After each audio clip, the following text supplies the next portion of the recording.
Hi, it's Leslie Zemeckis, back with another Write for Success. I am thrilled to have this week's guest, whose current book, The Lions of Fifth Avenue, is a great read. It takes place at the New York Public Library, which, if you've been there, is an institution. Not only for writers and researchers, it's almost the heart of New York City. Fiona Davis is a New York Times best-selling writer. She enjoyed a career as an actress in theater in New York City. She is also a journalist. I first discovered her with her bestseller, The Chelsea Girls, set in the 1950s, with the backdrop being the witch hunt started by Senator McCarthy for communists among theater folks. Reviews for her current Lions of Fifth Avenue sums up why this is a bestseller. From Book Trib, Fiona Davis once again brilliantly captures time and place in a story of mystery, misfortune, and romance, in a Manhattan that we recognize yet seems just out of reach. Publishers Weekly says, her characters and story are stellar, but the real star of the show is the library, which Davis evokes beautifully.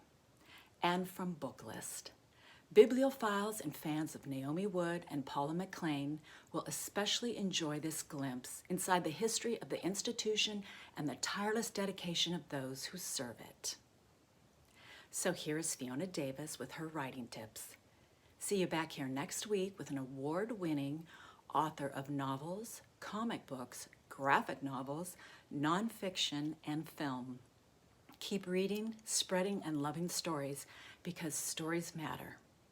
And this has nothing to do with anything, but as you know, I'm a big fan of hats, and this was Mae West's. Have a great week.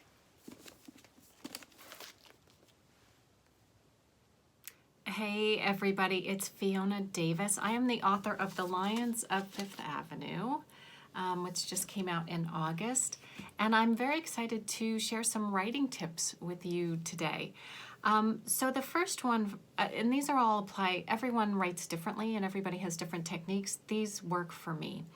The first thing is I like to break down a book into little pieces. It's the only way I can kind of conquer it, because the idea of writing a 90,000 word, novel is just crazy. So I break it into pieces, and what I do is I really outline the story first. I figure out who the characters are, and then I figure out what each chapter has to accomplish.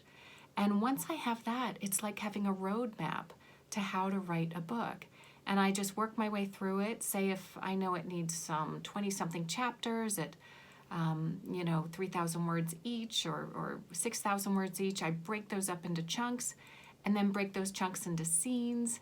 And then I know how much I have to write every day. And if I do that every day, after 3 or 4 months, I will have a first draft. So that's the first tip.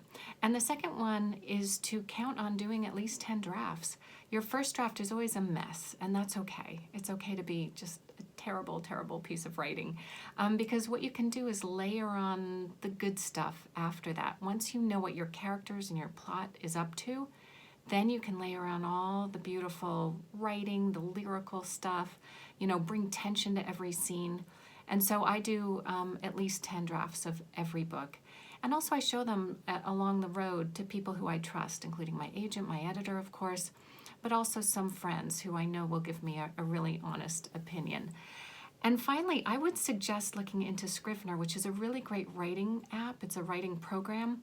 It's a software program for your computer. And if you're doing especially a lot of historical research, it's a great way to be able to write and then check into your research really quickly without having to open a Word document or go into your photos.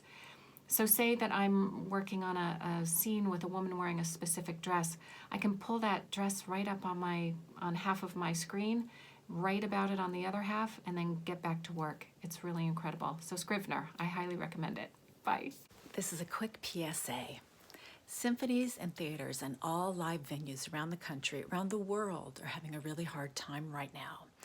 I am proud to announce the Santa Barbara Symphony and the beautiful Granada Theater here in Santa Barbara are presenting a virtual performance, Cabaret with Cabarete. I am the host and I will be performing, all socially distanced, The link is in my bio. Please, if you can, get a ticket. You don't need to watch the performance on October 17th when it streams. You can see it later and support an amazing group of musicians. Thank you so much.